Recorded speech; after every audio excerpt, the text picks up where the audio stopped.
শুনছেন রেডিও আমার 88.4 FM আর শুনছেন এই মুহূর্তে Friday night weekend exclusive show dreams avenue, যেটা ঠিক এই মাত্র শুরু হলো রাত 11টা বাজার সাথে সাথে, এবং প্রত্যেকটা শুক্রবার ঠিক এই সময়টাতে সেটা হয়ে থাকে। কিন্তু আনফরচুনেটলি গত এক শুক্রবার হয়েছে, আমি ছিলাম না, গত শুক্রবার হয়নি। সেই হিসেবে অনেক দিন পরে এই মুহূর্তে আমি হট সিটে, এবং একটা কেমন যেন একটু অন্যরকম ফিলিং একটা কাজ করছে এই মুহূর্তে। মনে হচ্ছে বহুদিন পরে ঘরের ছেলে ঘরে ফিরে আসলাম। একটু এরকম বহুদিন পরে শো করতে আসলে এরকম অনুভূতিটা সবসময়ই হয়, একটা অন্যরকম খুশি থাকে এবং একটা উচ্ছ্বাস আনন্দ সবকিছু বেশি থাকে। সেটা আজকেও কাজ করছে। তবে আমি এই মুহূর্তে আজকে ভয়াবহ রকমের ক্লান্ত, বিধ্বস্ত এবং ধ্বংসস্তূপে নিমজ্জিত। সে কাহিনী পরে শোনা যাবে কেন এটা। তার আগে আমি সবার খোঁজ খবর নেব, যেহেতু অলমোস্ট বলা যায় যে কতদিন, 7 দিন 15 দিন 2 সপ্তাহ পরে যেহেতু আমি এই মুহূর্তে আবার ড্রিমস অ্যাভিনিউ নিয়ে আপনার সাথে। আজকে অনেক বেশি করে আমাকে জানাতে হবে গত 15 দিন কেমন কেটেছে, সব মানে কেমন ছিল, এবং এর মধ্যে অনেক অসাধারণ একটা আমাদের জন্য উপলক্ষ ছিল, সেটা হচ্ছে নববর্ষের প্রথম দিন, পহেলা বৈশাখ ছিল। এর মধ্যে সবকিছু শুনবো আজকে। রাত 3 ঘন্টা তো অনেক সময় আমাদের হাতে পড়ে আছে। আর আপনি যদি আমাকে কোনো কিছু জানাতে চান, আপনার খবর অথবা যে কোনো কিছু, কোনো গান শুনতে চান বা যে কোনো কিছুর জন্য, আমাকে একটা ছোট্ট মেসেজ করলেই হবে। আপনার মোবাইল ফোনের মেসেজ অপশনে যাবেন, প্রথমে গিয়ে লিখবেন রেডিও আমাদের শর্টেস্ট ভার্সন, সেটা হচ্ছে RA, এবং স্পেস দিয়ে আপনার নাম ঠিকানা আর তারপরে কথাগুলো আর লিখে পাঠাবেন যে নম্বরে, সেটা হচ্ছে 6969। একটু পরে ফিরছি। আজকে প্রথম যে গানটা প্লে করবো সেটা হচ্ছে, এটা নিয়ে কিছুই ভাবিনি, এইমাত্র অন এয়ারে মানে হট সিটে বসে ভাবলাম সময় তো নেই, ব্যাকগ্রাউন্ড মিউজিক শুরু হয়ে গেছে, কি গান দিয়ে স্টার্ট করা যায়। চট করে প্রথম যেটা মাথা আসলো আমি সেটাই প্লে করছি, এবং আশা করছি গানটা ভালো লাগবে এরকম একটা পরিবেশে। সাথেই থাকুন, একটু পরে তো ফিরছি, এটা না বলে দিল আপনি জানেন, তাই না? আপনাকে ছেড়ে কোথায় যাবো?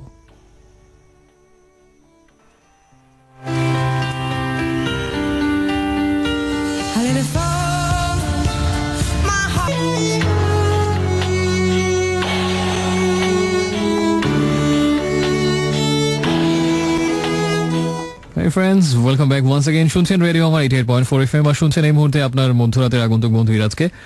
সবাইকে আরেকবার শুভেচ্ছা এবং স্বাগত জানাচ্ছি আজকে ড্রিমস অ্যাভিনিউতে, যেটা রাত 2টো পর্যন্ত চলবে, এবং আপনার জন্যই আমি আছি 3 ঘন্টা জুড়ে হট সিটে আপনার প্রিয় গানগুলো নিয়ে। সেই সাথে যে কথাগুলো আপনি শেয়ার করতে চান সেগুলো অবশ্যই আমার কণ্ঠে প্রতিধ্বনিত হবে, যদি আপনি আমাকে জানান, ঠিক যেভাবে এখন পর্যন্ত অনেকেই জানিয়েছেন। আর আজকে ওয়েদারটা কিন্তু, এটা নিয়ে আমার মনে হয় নতুন করে কিছু বলার নেই।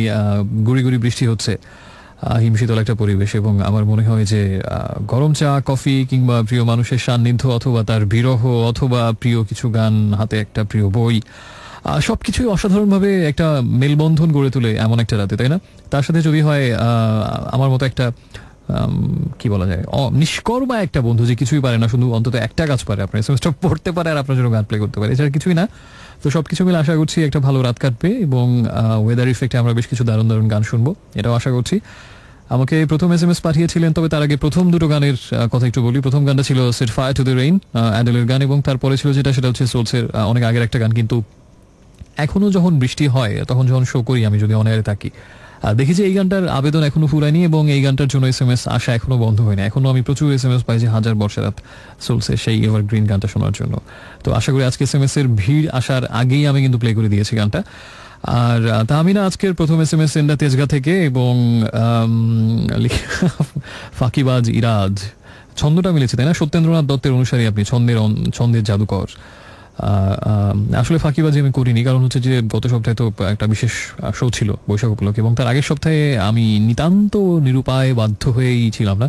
একটা জিনিস আমি বলি, সেটা হচ্ছে যে একান্তভাবে বাধ্য না হলে অনিবার্য কারণ যেটাকে বলে, ছোটবেলায় যখন টিভি দেখতাম তখন মাঝে মাঝে দেখতাম যে টিভিতে কোনো ছবি আসে না, ঝিরঝির প্রিন্টে ছবি আসছে, মানে ঝিরঝির করছে, তো তোমার তখন লেখা থাকতো যে অনিবার্য কারণবশত প্রচারে বিঘ্ন ঘটে, আমরা আন্তরিকভাবে দুঃখিত।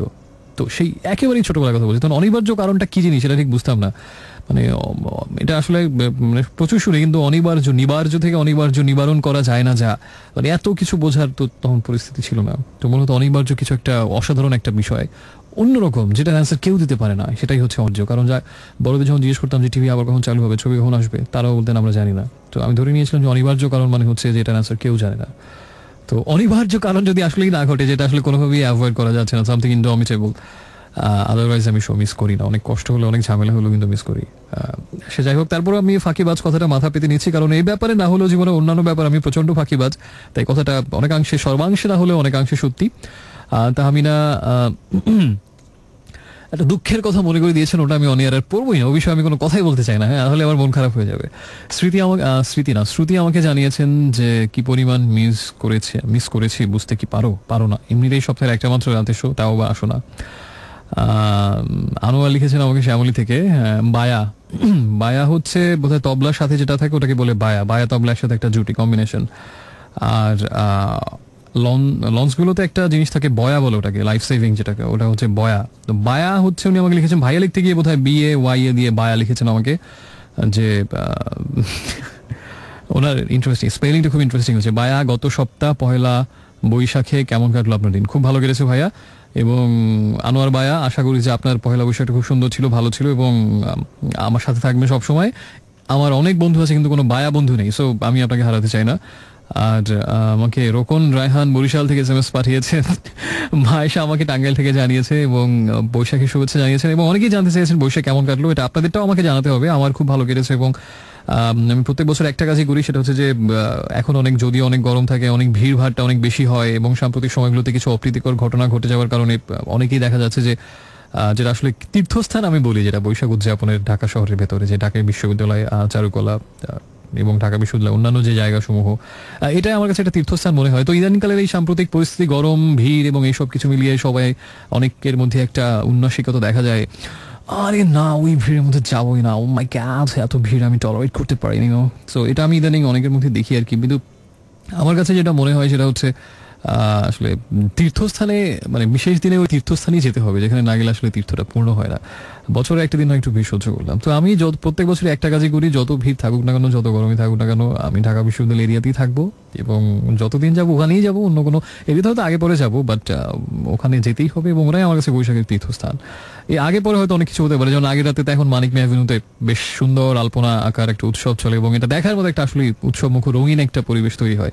এবং আমার ধারণা পৃথিবীর অন্য কোনো দেশে বা শহরে এই ব্যবস্থাটা আছেই না, যে নতুন বছরের প্রথম দিনের আগের রাতে এরকম আলপনা আঁকা হচ্ছে শহরের প্রধান সড়কগুলোতে, এবং সেখানে রাত জেগে দলে দলে মানুষজন, বিভিন্ন বয়সের পেশার মানুষজন আসছেন, একটা অন্যরকম উৎসবমুখর পরিবেশ। এটা আমার কাছে মনে হয় পৃথিবীর ইতিহাসই আসলে হয়তো খুঁজে পাওয়া যাবে কিনা আমি জানি না, আমার স্বল্প জ্ঞানে সেটা জানা নেই, কিন্তু অসাধারণ। আমার মনে হয় যে আসলে ওখানেই আমাদের জাতি হিসাবে সার্থকতা, এবং ওটাই আমাদের বৈচিত্র্য, যে আমাদের মনের ভেতরে যে এত অনেক অভাব অভিযোগ সত্ত্বেও আমাদের ভেতরে যে উৎসবের একটা আমেজ, এবং যে সবসময় একটা অন্যরকম রঙের খেলা, মানে অনেক কিছু না পেয়েও আমরা সুখী। এবং আমার কাছে মনে হয় যে অনেক কিছু না পেয়ে অনেক সমস্যার ভিতরে থেকেও কত বেশি আনন্দে থাকা যায়, ভালো থাকা যায়, এটা প্রমাণ হতে পারে আসলে আমাদের জাতি, তাই না? আর সেটাও তো এখন একটা ট্রেডিশন হয়ে গেছে। এবং আরেকটা জিনিস করার চেষ্টা করি প্রত্যেক বছর বৈশাখের, মানে সারাদিন বন্ধুদের সাথে মজা করে ঘুরে টুরে একদম রাতের বেলা হচ্ছে মাওয়াতে গিয়ে সেখানে পদ্মার ইলিশ খেয়ে, দিনের শেষে ইলিশ উদযাপন আর কি। এবং বাংলাদেশের বাংলাদেশ না, ঢাকার আশপাশে বা ঢাকার নিকটবর্তী স্থান সমূহের মধ্যে ওটাই একমাত্র জায়গা যেখানে আপনি পহেলা বৈশাখেও সব থেকে কম দাম ইলিশ খেতে পারবেন। সে যাই হোক, আমরা অনেক কথা বললাম বৈশাখ নিয়ে। এরপরে আমি SMS যাচ্ছি। ইশরাত আমাকে জানিয়েছেন মিরপুর 1 নম্বর থেকে, সেটা হচ্ছে যে 21 দিন পর এলে সব গিয়েছি ভুলে। সত্যেন্দ্রনাথ দত্তের আরেকজন অনুসারী, ব্যাপক ছন্দ মিলিয়েছেন তিনি। আর বন্ধুত্বের মাল্য তোমার গলায় দিলাম তুলে। তো আপাতত SMS পড়ছি না, SMS করার নিয়মটা একটু মনে করিয়ে দিই। প্রথমে লিখবেন রেডিও আমাদের শর্টেস্ট ভার্সন, যেটা হচ্ছে RA স্পেস দিয়ে নাম ঠিকানা এবং তারপরে কথাগুলো লিখে পাঠাবেন যে নম্বরে, সেটা হচ্ছে 6969। এবং একটা খবর হয়তো অনেকেই জেনে গেছেন আসলে, সেটা নিয়ে আমি পরে বলবো, বা বলতে ইচ্ছে হচ্ছে না, আসলে বলতে ভালো লাগছে না, শুধু একটা গানই শুনি, একটু পরে ফিরছি।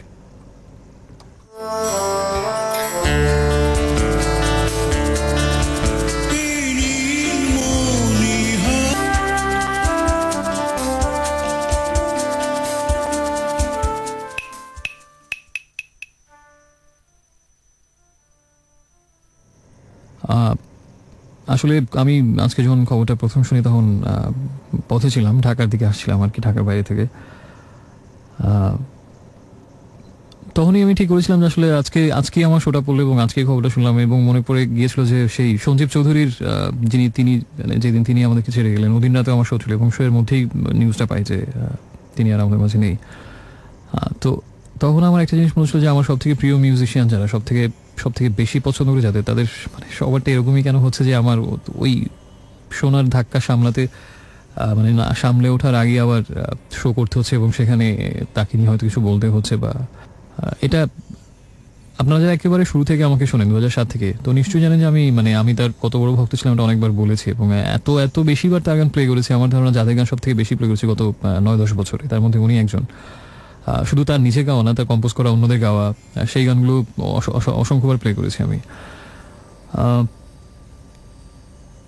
আসলে কি বলবো আমি নিজেই বুঝতে পারছি না, কারণ একটা ঘটনা বলি, একটা ব্যক্তিগত ঘটনা। সেটা হচ্ছে যে আমার এক বন্ধুর সাথে একদিন কথা হচ্ছিল, তো সিনেমা নিয়ে কথা হচ্ছিল আর কি।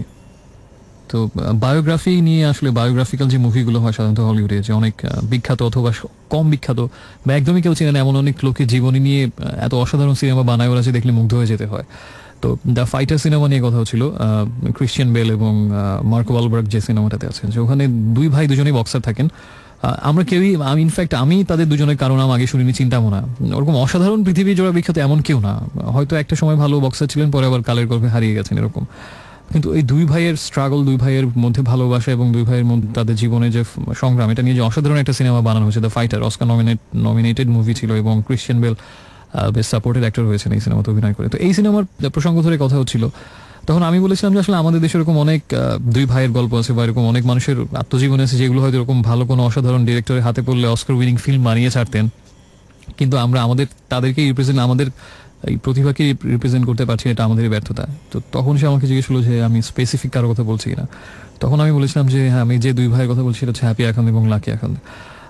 এবং স্পেশালি এই দুজনের যে সঙ্গীতের প্রতি যে ডেডিকেশন ছিল, প্যাশন ছিল, এটা আমার কাছে মনে হয় যে শুধু বাংলাদেশে তো অবশ্যই দুর্লভ, পৃথিবী খুঁজলেও খুব বেশি যে এরকম পাওয়া যাবে এটা বলা যায় না।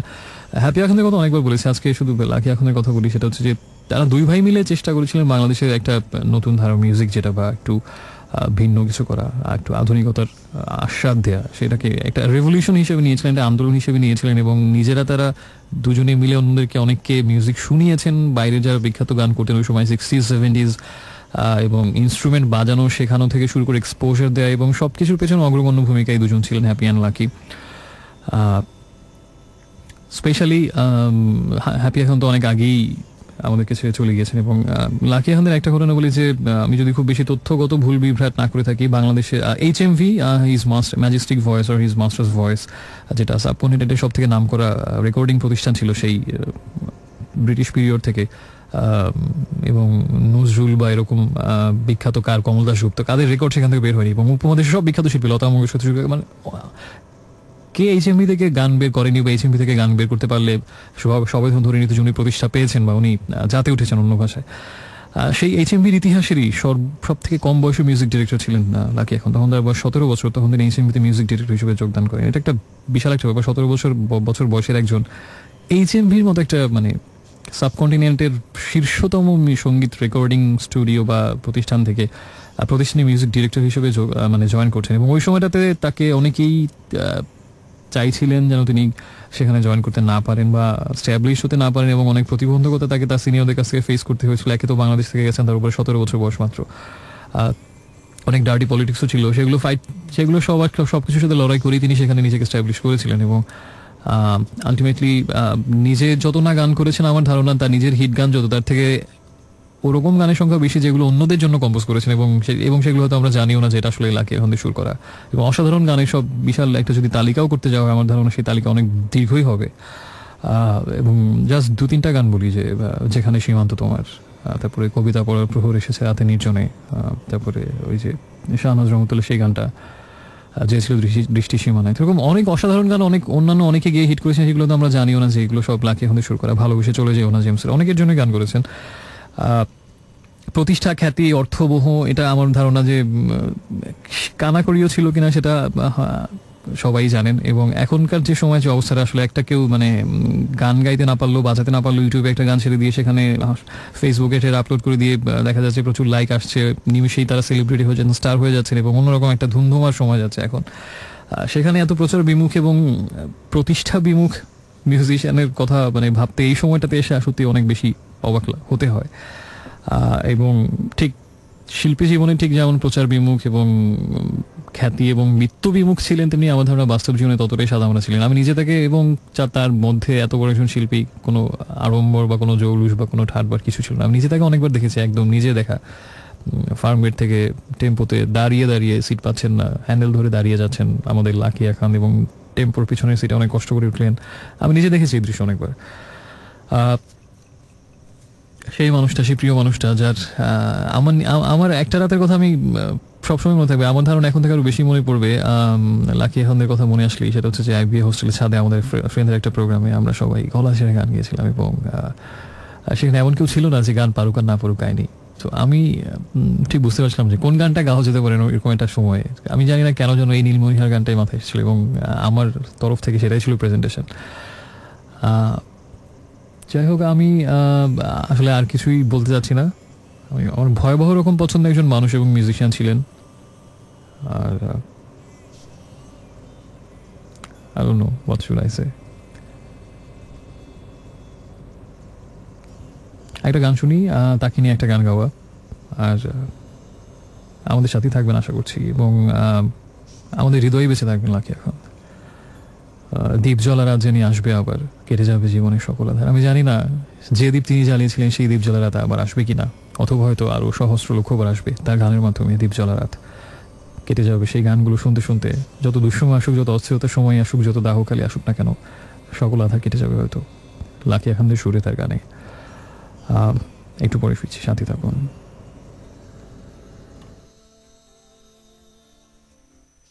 গল্পটা আপনাদের বলি।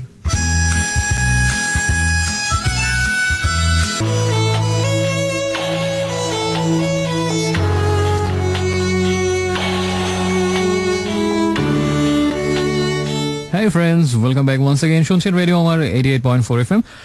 শুনছেন এই মুহূর্তে আর নির্ঘুম বন্ধু এবং মধ্যরাতের আগন্তুক ইরাজকে আরেকবার। রাত 2টা পর্যন্ত কিন্তু আমি আছি, তাই সিট বেল্ট এখনই বেঁধে নিন এবং ড্রিমস অ্যাভিনিউতে থাকুন। অন্য কোনো সড়কে, আশপাশে মহাসড়কে কিংবা অলিতে গলিতে যাওয়ার দরকার নেই। আর আরেকটা খবর, সেটা হচ্ছে যে এই নতুন বছরে আমি তো ঠিক করেছি যে নিজের ডায়েট প্ল্যানটা চেঞ্জ করব। আর তুমি যদি কোনো কিছু ইমপ্রুভ অথবা চেঞ্জ করার প্ল্যান করে থাকো,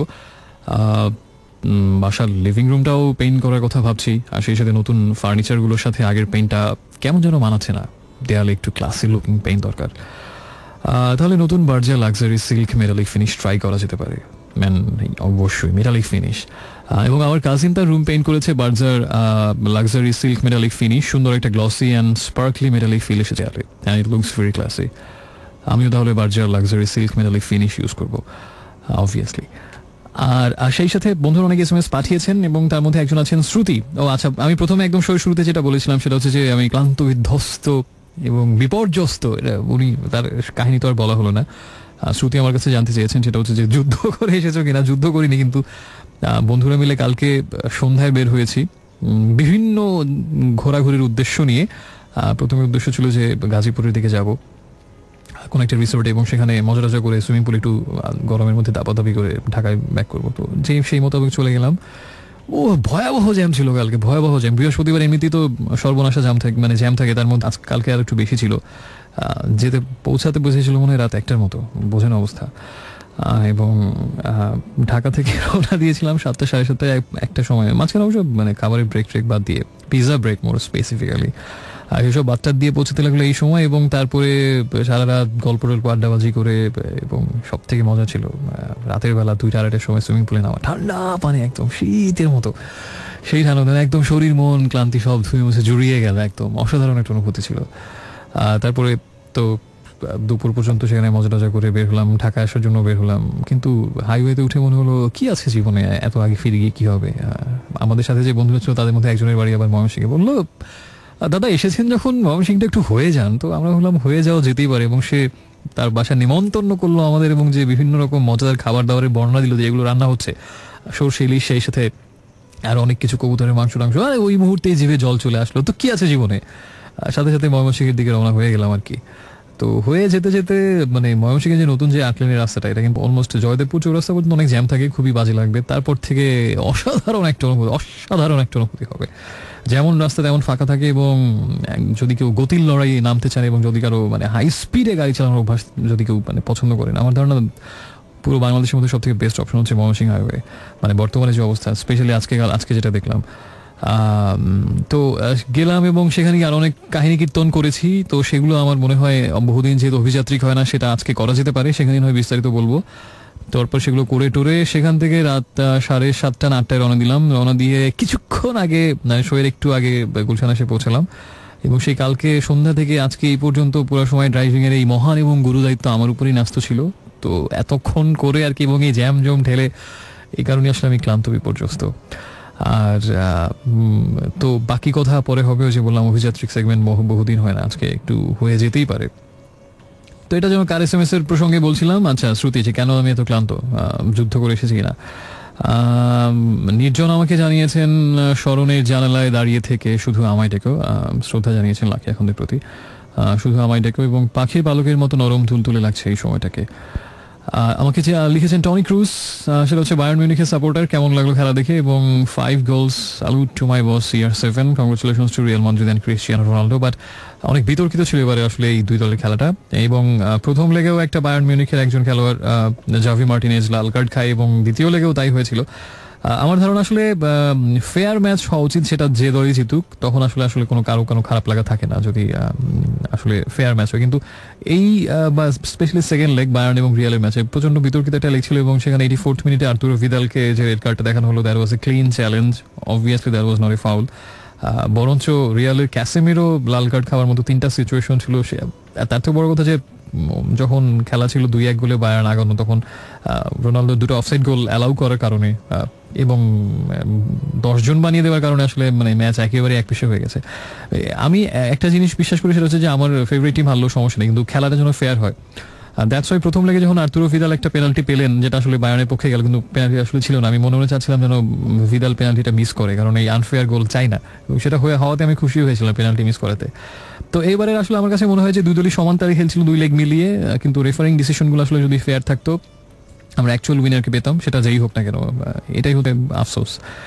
আর এখন যে 4টা দল অবশিষ্ট, Real Madrid, Atletico Madrid, Juventus এবং মোনাকো, আমার ধারণা কেন যেন মনে হচ্ছে এই বছর হচ্ছে ইউভেন্টাসের বছর, এবং আমার ধারণা এবারে চ্যাম্পিয়ন্স ট্রফি শেষ পর্যন্ত হয়তো ইউভেন্টাসের হাতে উঠতে যাচ্ছে। And my best wishes for Juventus.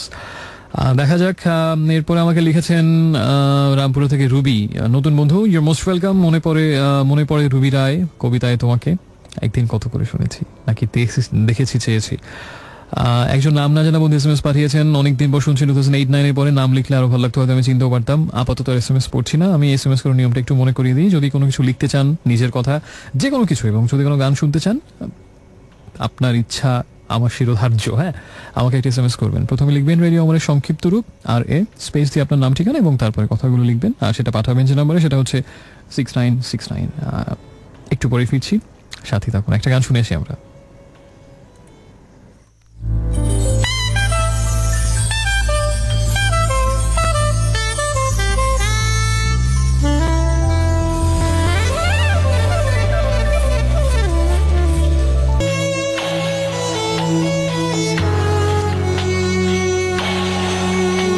Hey friends, welcome back once again. শুনছেন এই মুহূর্তে আজকে, আর শুনছেন ড্রিমস অ্যাভিনিউ, রেডিও আমার 88.4 FM এ। একটু আগে শুনছিলাম জাদু শহর, এবং আশা করি গানটা ভালো লেগেছে। এবং তার ছিল রাত নির্ঘুম বসে আছো তুমি দক্ষিণের জানালা খুলে। লাইনটা অনেক সুন্দর, তাই না? এরকম আরো অনেক সুন্দর লাইনের গান শুনবেন, সুন্দর লাইনের কথা শুনবেন, যদি আপনার SMS এ সেই সুন্দর কথাটা থাকে, কারণ আমি কোনো ভ্যালু অ্যাড সেখানে করতে পারি না। সুন্দর কথা আপনাকেই বলতে হবে, আমি শুধু সেটা সুন্দর করে পড়ার চেষ্টা করবো আর কি। আর 2টো পর্যন্ত আপনার সাথে আছি, এবং যদি কোনো গান শুনতে চান, যদি কোনো নিজের কথা শেয়ার করতে চান, প্লিজ জাস্ট আমাকে একটা SMS সেন্ড করবেন। সেটার ওয়ে হচ্ছে, প্রথমে লিখতে হবে রেডিও আমারের সংক্ষিপ্ত রূপ RA, এবং স্পেস দিয়ে নাম ঠিকানা, এবং তারপরে কথাবার্তা লিখে পাঠাবেন 6969 এই নাম্বারে। আর উত্তর থেকে মিস্টার ফাইয়াজ আমাকে টুইট করেছেন যে আজ মুডটা অফ ছিল, বাট তোমার কথার প্লেলিস্ট আমাকে রিফ্রেশ করে তুলেছে। Wow, it's a great compliment for me. আমিও চাই না যে আমার একটু মুড অফ হোক, and there is no chance actually. কি ভাবছেন আমি বাজে বকছি? নো মাই ফ্রেন্ডস, যখনই আমি আমার রুমে এন্টার করি, অটোমেটিক আমার মুড কালারফুল হয়ে ওঠে। ভাবছেন এমন কি আছে সেখানে? আছে Berger luxury silk metallic finish, যা আমার ঘরের দেয়ালকে দিয়েছে silky finish with glitter effect.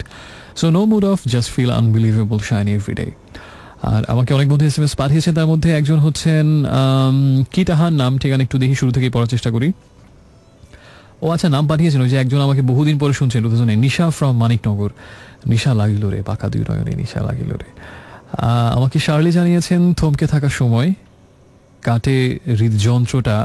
কাটায় হৃদযন্ত্রটা বাধা পড়ে রয় চিরকাল, চিরকাল তবু রোদ হাসে আর বৃষ্টি ঝরে, শুধু প্রত্যাশিত শব্দের দল অশ্রুতই রয়ে যায়। শার্লি সবসময় সুন্দর এসএমএস করে, আই লাইক হার মেসেজ, আমি fan of her message in fact. সেবা হোসেন আমাকে মিরপুর থেকে জানিয়েছেন, সেবা হোসেন নিশ্চয়ই উনি সবাইকে অনেক সেবা প্রদান করে এবং খুব সার্ভিস ওরিয়েন্টেড একজন মানুষ, ভালো খুব ফ্রেন্ডলি একজন মানুষ নিশ্চয়ই। ভালো লাগলো আপনার নামটা শুনে, সেবা হোসেন। এবং সেবা হোসেন আমাকে জানিয়েছেন যে ভায়োলিন মিউজিকটা ওনার সত্যি অনেক অসাধারণ লাগে ওনার কাছে, মানে আমি তার মানে অ্যাটলিস্ট আপনাকে একটা সার্ভিস দিতে পারছি আমার শোয়ের মাধ্যমে, সেটা হচ্ছে যে ভায়োলিন মিউজিকটা। রিসেন্টলি আমি কিছু ইনস্ট্রুমেন্টাল শুনছি ইউটিউবে, সেটা হচ্ছে যে লা লা ল্যান্ড মুভির অরিজিনাল স্কোরগুলো আসলে অসাধারণ, দারুণ সব মিউজিক কম্পোজিশন, এবং জাস্টিন হারউইটস দুর্দান্ত কাজ করেছেন, যার ফলশ্রুতিতে তিনি অস্কারও জিতেছেন বেস্ট মিউজিক কম্পোজার হিসেবে। তো সেগুলোর অনেক বিশ্বজুড়ে অনেক দেশের অনেক মিউজিশিয়ান সেগুলো দ্বারা ইনফ্লুয়েসড হয়ে অনেক কাভার করেছেন, এবং আমার ধারণা আসলে বিটোফেন অথবা মোজার্টের কোনো মিউজিকের পরে আসলে অন্য কোনো মিউজিক এত বিশাল ব্যাপ্তি জুড়ে মানুষকে ইনফ্লুয়েন্স করেছে কিনা আমি জানি না, কারণ ইউটিউবে বা ইন্টারনেটে সার্চ দিলে দেখা যাচ্ছে যে অনেক কাভার, অনেক দেশের কেউ ভোকাল বা কেউ ইনস্ট্রুমেন্ট দিয়ে কাভার করছেন এবং নানা রকম রঙে বৈচিত্র্যে। তো ইদানিং সেগুলো বেশ ভালো মতোই দেখছি, এবং সেখানে ভায়োলিন দেখা যাচ্ছে, বাঁশি দিয়ে, তারপরে ইউকেলেকে এবং এরকম আরো অনেক ইনস্ট্রুমেন্ট দিয়ে সেগুলো কাভার করা হয়েছে, গিটার দিয়ে, অনেক অনেক রকম, পিয়ানো তো আছেই। তো সেগুলো ইন্টারনেটে খুঁজে শুনলে ভালো লাগবে এবং হৃদয় ছুঁয়ে যাবে অবশ্যই, কারণ মিউজিক স্কোরগুলো আসলে অনেক সুন্দর। সে যাই হোক, এটা হচ্ছে সেবা হোসেনের মেসেজের থ্রু ধরে বললাম। গাজীপুর থেকে আমাকে রাকিব জানিয়েছেন, নিউ ফ্রেন্ড ভাই, আপনাদের ওদিকে ছিলাম কিছুক্ষণ আগেও, ভালো লাগছে, এই জন্য একটা আত্মিক আকর্ষণ অনুভব করছি আর কি। Anika Akter Jhumur, new friend, your most welcome. আর তাহমিনা জানিয়েছেন যে কিছুদিন আগে বলেছিলাম যে আমি ড্রাইভিং শিখছি, এখনই এত দূরে কেন যাচ্ছি, খুবই কেয়ারিং একজন বন্ধু, শুনে ভালো লাগলো। First and furious recommended for me, দেখে ফেলেছি অলরেডি। আর আপনি কোথায় আছেন দাদা? আমি তো গত মাসে শ্রীমঙ্গল গিয়ে ঘুরে আসলাম, আর আপনি এক মাস পর আছেন যে এখনই কেন এত দূর যাচ্ছি। Driving is fun. আর আমি কিন্তু আমার ক্যারিয়ারের হাইয়েস্ট স্পিড আজকে স্কোর করলাম, যদিও খুব বেশি না, 140, কিন্তু আরো ওঠানো যেত, কিন্তু মনে হলো যে আরো ওঠানো ঠিক হবে না।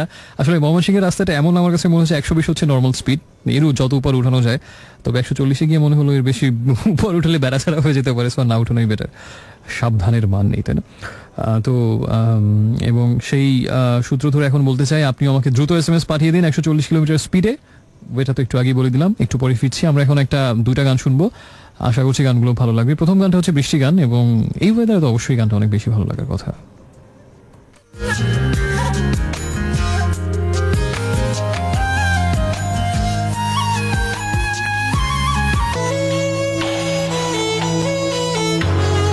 Hey friend, welcome back once again. শুনছেন রেডিও আমার 88.4 FM, আর শুনছেন Friday night weekend exclusive show dreams avenue, যেখানে আপনার বন্ধু সোলমেট এন্ড আলটিমেট রেডিও মেট ইরাজ আছে, এবং রাত 2টো পর্যন্ত থাকবে। আমার সাথে থাকুন, নিশ্চয়ই কিছু প্রিয় গান শুনতে পারবেন, আর সেই সাথে আপনার যে কথাগুলো হয়তো শেয়ার করতে ইচ্ছে হচ্ছে এই মুহূর্তে কারোর সাথে, করে ফেলতে পারেন আমার সাথে যদি ইচ্ছে হয়। আমি আছি 2টো পর্যন্ত আপনাদের জন্য। আর বেশ কিছু গান আমরা এই ফাঁকে শুনে ফেললাম, তাই না? এবং আশা করি গানগুলো বেশ ভালো লাগছে এবং লাগারই কথা, কারণ বেশ সুন্দর সুন্দর গান কিন্তু, তাই না? রিমঝিম ছিল একটু আগে, মাইলসের একটা গান, এবং তার আগে ছিল বরসা কনার একটা গান। আর আমাকে জানিয়েছেন সুমাইয়া মোহাম্মদপুর থেকে ওয়াক টু রিমেম্বার মুভির একটা গান, অনলি হোপ, এটা তিনি শুনতে চাচ্ছেন। চিটংয়ের রাজীব লিখেছেন যে yesterday is a history, tomorrow is a mystery, but today is a gift, why we call it the present.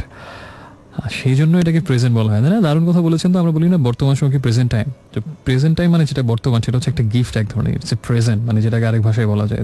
দারুণ বন্ধু, বুদ্ধিমান তো আপনি।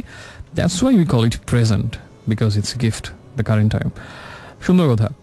আর আমাকে লিখেছেন আরেক রাজীব, নাকি সেম রাজীব জানি না, WhatsApp, what did you have for dinner? আজকে ডিনার করা হয়নি, ডিনার মাথায় উঠেছে, বিকজ ময়মনসিংহ থেকে এসেই মাত্র সরাসরি স্টুডিওতে এই মুহূর্তে কত আত্মত্যাগ করে শো করি, তাই না? মানুষজন বোঝে না, আসলে বোঝে না। তা আজকে রাতে কিন্তু থেকে যেতে পারতাম, সবাই মজা, অনেক মজা হতো, ব্রহ্মপুত্রের তীরে রাতটা কাটিয়ে দেওয়া যেত আর কি। কিন্তু আমি শোয়ের টানে ছুটে এসেছি সবকিছু পিছনে ফেলে। এগুলো তো ইতিহাসের পাতায় লেখা থাকবে না, থাকবে শুধু ওই যে কবে কখন আমি শোতে ছিলাম না, অনিবার্য কারণবশত। সেই অনিবার্য কারণের ব্যাখ্যা তো একবার অলরেডি দিয়েছি শোতে, যে অনিবার্য কারণ বলতে কি বোঝায়। এক আমাকে জানিয়েছেন জেমসের একটা গানের জন্য, যেদিন বন্ধু চলে যাব, এই চলে যাওয়া গান এখন আপনার জন্য আমি প্লে করবো না, অন্য একটা গান শুনবো জেমসের এখন, এবং এটা আপনাকেই না হয় ডেডিকেট করছি, তবে সেটা অন্য একটা গান। তার আগে একটু আমি বলে নিই এসএমএস করে নিয়মটা, যদি কোনো গান শুনতে চান, যদি নিজের কোনো কথা শেয়ার করতে চান, অবশ্যই একটা এসএমএস করবেন আমাকে, all the bros and sis. SMS করে নিয়মটা হচ্ছে, প্রথমে লিখবেন রেডিও আমার শর্টেস্ট ভার্সন, যেটা হচ্ছে RA স্পেস দিয়ে নামধাম, এবং তারপরে কথা লিখুন, লিখে পাঠিয়ে দিন সোজা সীমানার বাইরে 6969 নাম্বারটাতে। আচ্ছা, যে গানটা প্লে করবো সেটা হচ্ছে জেমসের ভালোবেসে চলে যেও না, লাকি এখন দিয়ে শুরু। এই গানটা শুনছি এবং একটু পরে ফিরছি, সাথে থাকুন।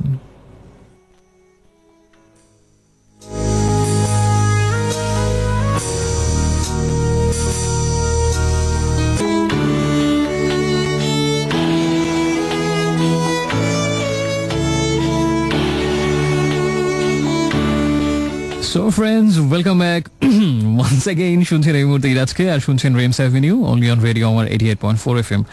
শুক্রবার রাতের বিশেষ আয়োজন নিয়ে এই মুহূর্তে আমি আরেকবার হটসিট থেকে আপনাকে স্বাগত জানাচ্ছি। যারা এইমাত্র জয়েন করলেন, যারা আগে করেছেন সবাইকেই, আর যারা এখনো করেনি এবং যারা করবেনও না সবাইকে আমার ভালোবাসা, শুভেচ্ছা। রাত 2টো পর্যন্ত থাকবো। একটু আগে শুনলাম ব্ল্যাকের একটা গান গহিনে, এবং তার আগে ছিল লাকি এখন দিয়ে সুরে জেমসের গাওয়া গান ভালোবেসে চলে যেও না। এদিকে আমাকে জানিয়েছেন anyone from anywhere, do you think self denial is the worst of all demons that kill us silently? Yeah, probably. It might be true. পরে যেটা বলেছেন সেটা পড়লাম না, বাট আমি মজা পেয়েছি। Anyone from anywhere. তানজিলা আমাকে পল্লবী থেকে জানিয়েছেন যে এতদিন কোথায় ছিলেন, স্ট্রেঞ্জ এনিওয়ে আমার হিয়ার মাঝে লুকিয়েছিল, এই গানটা শুনতে চান। এতদিন কোথায় ছিলেন এটা বলেছিল বনলতা সেন জীবনানন্দ দাশকে, এবং সেই লাইন নিয়ে যুগে যুগে কত আবৃত্তি, কত বিশ্লেষণ, কত অ্যানালাইসিস যে সেই বনলতা সেন কে, কেন সে বলেছিল এতদিন কোথায় ছিলেন। মানে আমার মনে হয় বাংলা সাহিত্যের সব থেকে বিখ্যাত লাইনগুলোর একটা হচ্ছে এতদিন কোথায় ছিলেন, একমাত্র ওই কবিতাটার জন্য বনলতা সেন। এবং ওটা পড়লেই সবসময় একটা আফসোস জন্মায় যে মানে এমন হৃদয় উজাড় করে সব অস্তিত্ব নিংড়ে দিয়ে একদম হৃদয়ের অভ্যন্তরের গুপ্ত প্রকোষ্ঠ থেকে যদি বের হয়ে আসে এভাবে এই তিনটি শব্দ, এতদিন কোথায় ছিলেন, বেঁচে থাকা সার্থক মনে হয়। খুবই মাধুর্যপূর্ণ, এবং আমার কাছে মনে হয় যে কিংবদন্তি তুল্য হয়ে থাকবেন বাকি সব যদি বাদও দেই। ইভেন কবিতাটাও বাদ দিলাম, এই তিনটা শব্দের জন্য এতদিন কোথায় ছিলেন, এত মানে এত সুইট বোধহয় আর তিনটা শব্দের কম্বিনেশন হয় না। অসাধারণ। তো একটা ক্ষেত ছিল, এটা এই জীবনে কেউ বললো না আমাকে, একজন আজকে তানজিলা আমাকে বলেছে এতদিন কোথায় ছিলেন, জীবন সার্থক মনে হচ্ছে। আমি অত্যন্ত কৃতজ্ঞ, অত্যধিক কৃতজ্ঞ তানজিলার কাছে, এবং এই কৃতজ্ঞতার ভাষা জানানোর কোনো পদ্ধতি আমার জানা নেই। ব্লু নাইটিঙ্গেল আমাকে জানিয়েছেন the nearest to my heart, king without a kingdom and a poor man who does not know how to back. সুন্দর কথা লিখেন উনি, সবসময় আজকেও লিখেছেন। আর আপাতত SMS পড়ছি না, অনেকদিন তো অভিযাত্রিক সেগমেন্ট হয় না বলে অনেকেই গাল ফুলিয়ে বসে আছেন যারা ঘোরাঘুরি পছন্দ করেন। তো আজকে ছোটখাটো শর্টকাটের উপরে আর কি, আজকে কালকে যেটা করলাম সেটা সংক্ষেপে বলি, একেবারে অতি সংক্ষেপে। গাজীপুরের পার্ট তো অলমোস্ট বলে ফেলেছি। তো আমরা ওই যে সেখান থেকে ঢাকার উদ্দেশ্যে বের হয়ে তারপরে মনে হলো ময়মনসিংহে যে ফ্রেন্ডটার সাথে ছিল সে বললো, দাদা ওদিকে গিয়ে আর কি হবে, আকাশটাও মেঘলা, ওয়েদারটাও বেশ ভালো লাগছে, সময়টাও অনেক পড়ে আছে, আর দুপুরে ক্ষুধাও লেগেছে, চলেন ময়মনসিংহ থেকে ঘুরে আসি। তো ভাবলাম এতগুলো উদ্দেশ্য যেহেতু একসাথে পূরণ হচ্ছে। তারপর বললো আর রাস্তাটাও যেহেতু ভালো, 8 লেনও যেহেতু হয়ে গেছে, আর ঘুরতে যেহেতু আমরা পছন্দও করি, তো সবগুলো যুক্তি একসাথে করলে তো ওজন অনেক বেড়ে যায়। তো আমরা সাথে সাথে চিউ করে গাড়ি ঘুরি, আবার ঢাকার বদলে আমরা ময়মনসিংহের উদ্দেশ্যে রওনা করলাম। মেঘলা মেঘলা ওয়েদার, সেই ওয়েদার ছিল। এবং রাজেন্দ্রপুর চৌরাস্তা থেকে আসলে ময়মনসিংহ পর্যন্ত রাস্তাটা অসাধারণ, এবং আমার কাছে মনে হয় বাংলাদেশের এতগুলো রাস্তায় বা এত জায়গাতে ঘোরা হয়েছে, মানে কিন্তু একদম মনের আনন্দে যদি আপনি ড্রাইভ করতে চান, ড্রাইভের ফিল পেতে চান, কঠিন আনন্দ যদি পেতে চান, that is the best place actually. পুরোটা রাস্তা এরকম অসাধারণ, এবং খুব বেশি ভিড়ভাড়টা থাকে না ওই রাজেন্দ্রপুর চৌরাস্তার পর থেকে। একেবারে মানে মেঘের ডানায় ভর করে উড়ে যেতে পারবে, এবং সেই গতি তুলে। মানে আমি যাওয়ার পরে আমার এক কাজিন গিয়েছিল 2-3 ঘন্টা পরে টু জয়েন আস, সে নাকি 170 পর্যন্ত তুলেছে স্পিড। যাই হোক, এত তোলার দরকার নেই, এটা শুনে please don't try this at home or on the road, don't try this on the road, okay. সে যাই হোক, তো আমরা যাত্রা শুরু করলাম, এবং পথিমধ্যে ছোট ছোট ব্রেক, সিএনজি ব্রেক, তার তো বড় কথা চায়ের ব্রেক। এই বিষয়টা কিন্তু খুব সুইট হাইওয়েতে, মানে যেখানে ইচ্ছে সেখানে থামিয়ে তারপর একটু চায়ের ব্রেক, একটু গল্প গুজব এবং আশপাশের প্রকৃতি দর্শন, এটা কিন্তু একটা ব্যাপক ফিল আপনাকে দেবে আশা করছি, যদি আপনি ঘোরাঘুরি পছন্দ করেন। আর যদি ওরকম না হয়ে থাকেন, আচ্ছা তোমরা একটু পরপর কেন গাড়িটা থামাচ্ছ বলো তো, আমরা দ্রুত ওখানে পৌঁছে, তাই না, এভাবে তো পথে দেরি করলে হবে না। এরকম যদি ভারিক্কি চালালে আপনি না হয়ে থাকেন, তাহলে নিশ্চয়ই এই ছোটো ছোটো ব্রেক আপনি পছন্দ করবেন। তো ময়মনসিংহ পৌঁছালাম। পৌঁছে প্রথমেই বন্ধুর বাড়িতে আমাদের মানে ক্ষুধায় তখন পেটের ভেতরে ছুঁচো নাচছিল আক্ষরিক অর্থেই। তো দাদা যে খেলুম না, এখনো মুখে সোয়াদ লেগে আছে, মানে সর্ষে ইলিশ, কবুতরের মাংস, আহা, সাথে টমেটোর চাটনি, আরও কি কি যেন ছিল, বা কয়েক রকম শাকসবজি। দাদা সে কি আর বলবো, যা খেলুম। যাই হোক, খাওয়ার বর্ণনা দিতে আসলে আমি এই সেগমেন্ট করছি না, ঘোরাঘুরির বর্ণনা দিতে। তো এবং সবাই দ্বিগুণ তিনগুণ পরিমাণে খাওয়া দাওয়া করলো, এবং তখন সবাই, এবং সারা রাত আগের দিন থেকে যেহেতু সবাই দৌড়ের উপরে, সবাই কে যেন প্রস্তাব করলো যে একটু দুদণ্ড জিরিয়ে নি দাদা। তো আমি বললাম এখন যদি জিরাতে যাও সন্ধ্যা হয়ে যাবে, ওখানেই শেষ, এ করা যাবে না, আমরা বের হয়ে যাই ময়মনসিংহ শহর প্রদক্ষিণে। তো ওখান থেকে বের হয়ে আমরা জায়গাটার নাম ভুলে গেছি, আমাদের ফ্রেন্ড নিয়ে গেল ময়মনসিংহের যে ফ্রেন্ড, অসাধারণ রসমালাই আমরা সেখানে খেলাম।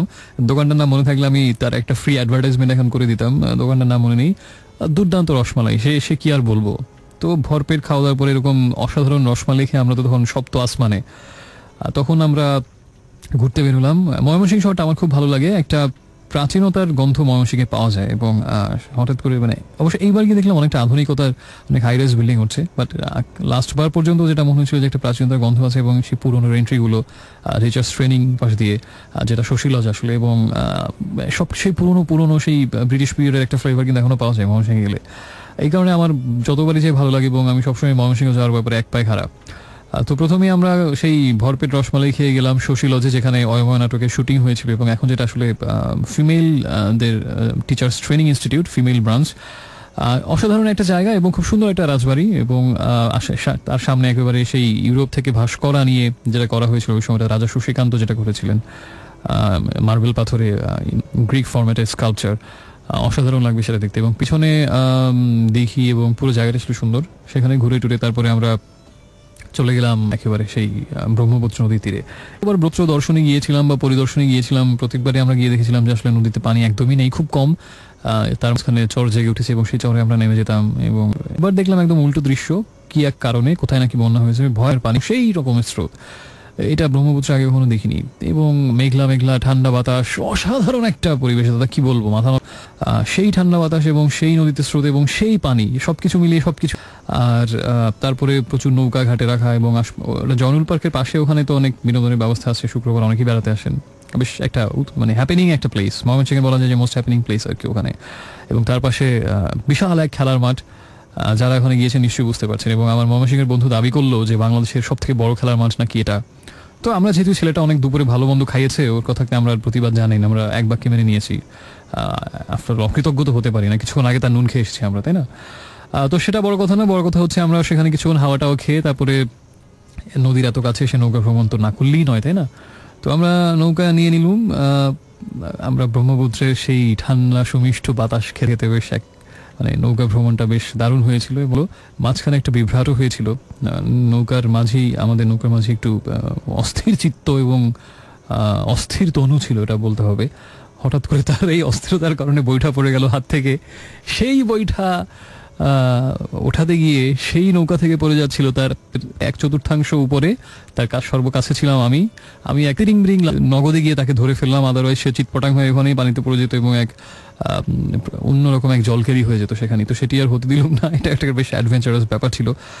সবকিছু ছাপিয়ে আসলে যেটা ছিল সেই খরস্রোতা ব্রহ্মপুত্র, যেটা আগে কোনোদিন দেখিনি, সবসময় মানে পানিহীনতায় ভুগত, সেই খরস্রোতা ব্রহ্মপুত্রে সেই ঠান্ডা বাতাস এবং গুড়ি গুড়ি বৃষ্টি ফোঁটা, তার ভেতরে নৌকা ভ্রমণ এক অসাধারণ। এবং শেষ বিকেল, পরন্ত বিকেল, সন্ধ্যা হচ্ছে একটু পরে, অসাধারণ একটা অনুভূতি।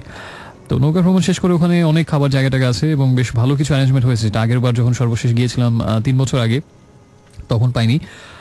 এবং বেশ ভালো লাগবে যদি বিকেলটা সন্ধ্যাটা কেউ মানে বিষয়টা এমন, যদি আপনি লং ড্রাইভ চান, একটা খুব সুন্দর রাস্তাতে অনেক গাড়ি চালিয়ে মজা নিতে চাচ্ছেন, অ্যাকচুয়াল লং ড্রাইভ যেটাকে বলে, সেই ফিলটা পেতে যাচ্ছেন, এবং একটা মফস্বল শহরে গিয়ে এরকম একদম প্রকৃতির কাছে, নদীর কাছে, নদীতে নৌকা ভ্রমণ, তারপরে সন্ধ্যাবেলাটা সেখানে কাটানো, বাতাসে আড্ডা, এরকম যদি একটা সময় চান, খুব বেশি এক্সট্রাভ্যাগান্ট কিছু না, খুব বেশি লাক্সারিয়াস কিছু না, এবং খুব বেশি অত্যধিক আড়ম্বরপূর্ণ এমন কিছু না, একদম যদি এরকম এক দিন কাট ছুটির দিনে, অবভিয়াসলি এটা আপনি ট্রাই করে দেখতে পারেন। But about that speed, don't try this at home or on the road, okay? এটা শুধু টেলিভিশনেই দেখবেন। আপাতত আর SMS পড়ছি না, বা অন্য কোনো কিছু ভুজুং ভাজুং আর বলছি না। SMS করার নিয়মটা একটু মনে করে দিই। যদি কোনো গান শুনতে চান অথবা নিজের কোনো কথা শেয়ার করতে চান, আপনার সেলফোনের SMS শুনে যাবেন, গিয়ে প্রথমে লিখবেন রেডিও আমারের শর্টেস্ট ভার্সন, যেটা হচ্ছে RA স্পেস দিয়ে নাম ঠিকানা, এবং তারপরে কথাগুলো লিখে পাঠাবেন 6969 এই নাম্বারটাতে। হাসছি যে কারণে, সেটা হচ্ছে অন্য একটা বিষয়। গাজীপুরে যখন আমরা ছিলাম, তো গাজীপুরে আমরা যে জায়গাটাতে ছিলাম তার খুব কাছে একটা বিল আছে, এবং সেটা খুব সুন্দর দেখার মতো, স্পেশালি বৃষ্টি দিনে যদি যান। তার নাম হচ্ছে মার্কাস বিল। নামটা খুব ইন্টারেস্টিং। আমরা প্রথমে ভেবেছিলাম গ্যাব্রিয়েল গার্সিয়া মার্কেজ, বিখ্যাত নোবেল প্রাইজ উইনার সাহিত্যিক, তিনি এখানে এসেছিলেন কিনা, যার কারণে এটার নাম মার্কাস বিল। তো আমার সেই ময়মনসিংহের বন্ধু, যার কথা অনেকবার বললাম, সে কালকে রাত থেকে এক মার্কাস বিল করতে করতে মুখে ফেনা তুলে ফেলেছিল। তো আমরা ভেবেছিলাম সকালে উঠে মার্কাস বিলে যাব, কিন্তু জগতে অনেক অদ্ভুত ঘটনা ঘটে। আমরা এত সারা রাত ধরে মার্কাস বিল, এবং এটা নিয়ে অনেক হাসি তামাশা যে অমিতের মার্কাস বিল, উদ্ভট বিষয় হচ্ছে আমরা যখন গাজীপুর সেখান থেকে বের হলাম কারো মাথায় ছিল না যে আমাদের একটা প্ল্যান আছে মার্কাস বিলে যাবার। অনেক দূর গিয়ে মনে পড়েছে এবং পানি দেখে আমাদের মার্কাস বিলে যাবার কথা। তো এটা আমরা দেখতে পারিনি গাজীপুরে। আশা করছি যে আপনারা হয়তো কালিয়া করে এটা দেখবেন কোনো একটা সময়, বৃষ্টি দিনে যাবেন স্পেশালি, এবং সেখানে নৌকা ভ্রমণের ব্যবস্থা আছে মার্কাস বিলে, সাথে একটা নিয়ে যেতে পারেন। যাই হোক, আমরা এখন একটা গান শুনে আসি।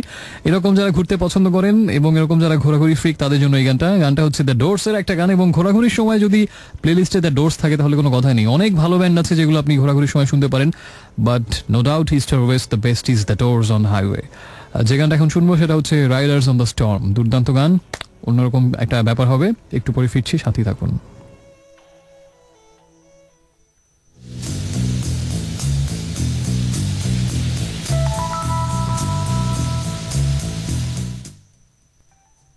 বৃষ্টির শব্দ শুনতে পাচ্ছেন, হাইওয়েতে বৃষ্টি হলে এই গানটা অবশ্যই শুনবেন।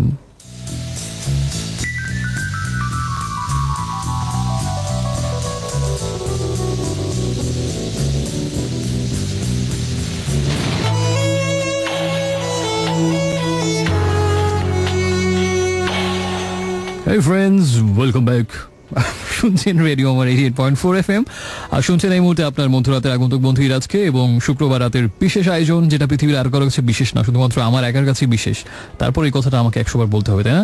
নিজেই মানে প্রচারই প্রসার। শুক্রবার রাতের বিশেষ আয়োজন, বিশেষ রকমের বিশেষ আয়োজন ড্রিমস অ্যাভিনিউ নিয়ে আমি আবার আপনার সাথে রাত 2টো পর্যন্ত থাকবো। এবং একটু আগে আমরা শুনছিলাম কি গান যেন, আমরা শুনছিলাম বাপ্পা মজুমদার একটা গান ভাঙা গড়া, এবং তার আগে ছিল সেই সেই সেই সেই গান যেটা ঘুরতে গেলে অন্তত একবার শোনা হয়ই। এটার মধ্যে একটা হচ্ছে দ্য ডোরস এর 3টা গান শোনা হয় কথা ঘুরতে গেলে, এটা আমার একেবারে কমন। একটা হচ্ছে রাইডার্স অন দ্য স্টর্ম, একটা হচ্ছে রোড হাউস ব্লুজ, অসাধারণ একটা গান রোড হাউস ব্লুজ, আর একটা হচ্ছে break on through to the other side. এই 3টা গান হাইওয়েতে অবশ্যই শুনবেন। সেই সাথে আরো কিছু আমি সাজেশন দিই, যদি হাইওয়েতে যদি এই ব্যান্ডের গানগুলো শুনতে অবশ্যই ভালো লাগবে। অডিও স্লেভ অসাধারণ এক লাগবে আপনার যদি হাইওয়েতে শোনেন।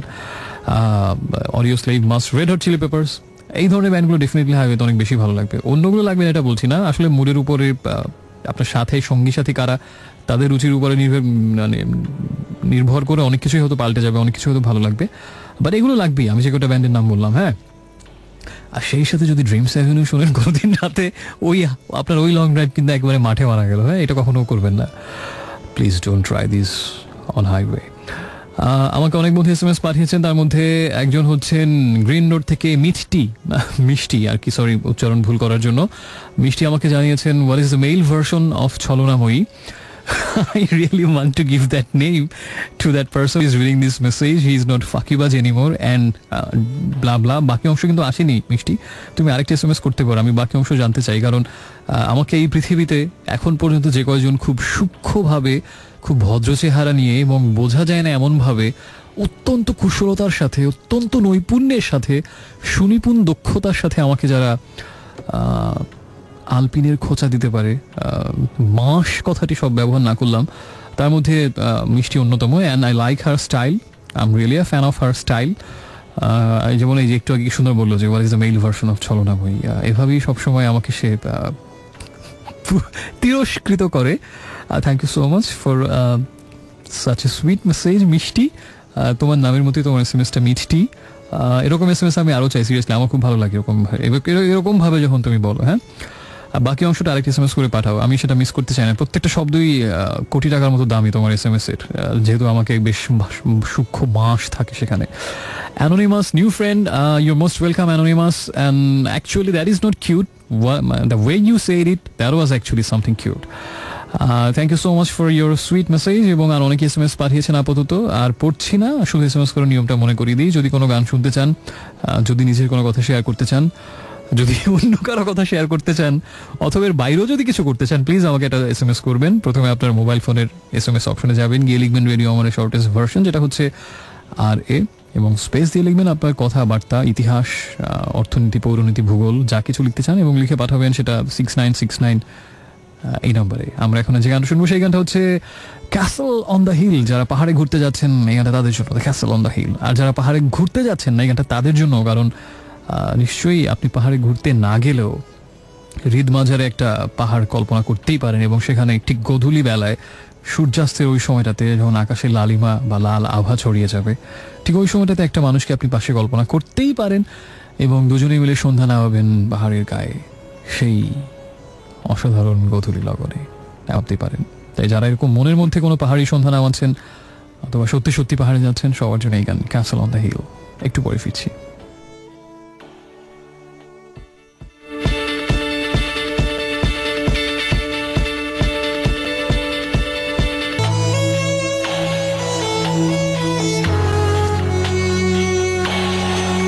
Hey friends, welcome back once again. শুনছেন এই মুহূর্তে রেডিও আমার 88.4 FM আর শুনছেন Friday night weekend exclusive show dreams avenue.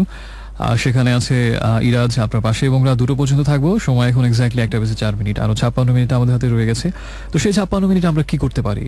আমরা কি চুপচাপ বসে থাকবো? আমরা কি কালের গর্ভে হারিয়ে যাব? আমরা কি বিষণ্ণতায় ডুবে যাব? নিশ্চয়ই না। একসাথে থাকলে নিশ্চয়ই অনেক দারুণ সময় কাটবে। একতাই শক্তি, একতাই বল, এরকম একটা কথা আমরা ছোটবেলায় পড়তাম। সে যাই হোক, আমরা কিছুক্ষণ আগে বেশ কিছু গান টান শুনে ফেললাম। আমরা এর শিরনে ক্যাসল অন দ্য হিল গানটা ছিল, এবং তারপরে যে গানটা ছিল সেটা হচ্ছে শাফিন আহমেদের একটা গান লেজেন্ড, কিছুদিন আগে বের হয়েছে এবং বেশ আলোচিত হয়েছে গানটা। কেউ পছন্দ করছেন, কেউ করছেন না, সেটা বড় কথা না। বক্তব্যটাকে তাৎপর্যপূর্ণ ছিল এবং আমার কাছে মনে হয় কথাগুলো খুবই যুক্তিসঙ্গত। এখন সময়টি হচ্ছে অস্থিরতার সময়।